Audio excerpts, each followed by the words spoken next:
சர்வகாரிய பிரசித்தியர்த்தம் ஜிஹ்வாயாம் தத்ர ஹோமையில் சட்டு கர்ணாதிகம் ஞாத்வா ஹோமயோயே தேசிகோத்தமா.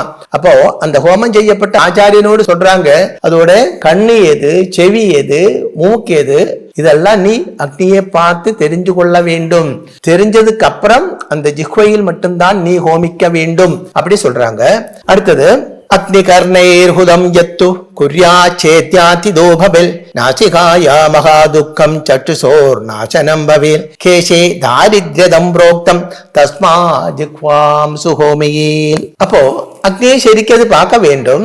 ஜிஹ்வையில் மட்டும்தான் ஹோமிக்க வேண்டும். ஜிஹ்வையில் ஹோமித்தால் அதாவது நாக்கில வாயில அந்த ஹோம திரவியம் விழுந்தால் மட்டும்தான் உனக்கு நீ நினைக்கப்பட்ட பலன் கிடைக்கும். இனி அக்னியுடைய கர்ணங்களில் ஹோமித்தால் வியாதி உண்டாகும். ஏற்கனவே சொன்னேன் அக்னியுடைய செவி எப்படி இருக்கும் அப்படின்னு சொன்னேன். அல்பமாக நீல ஜுவாலையில் எரியப்பட்டது செவியாக்கும்.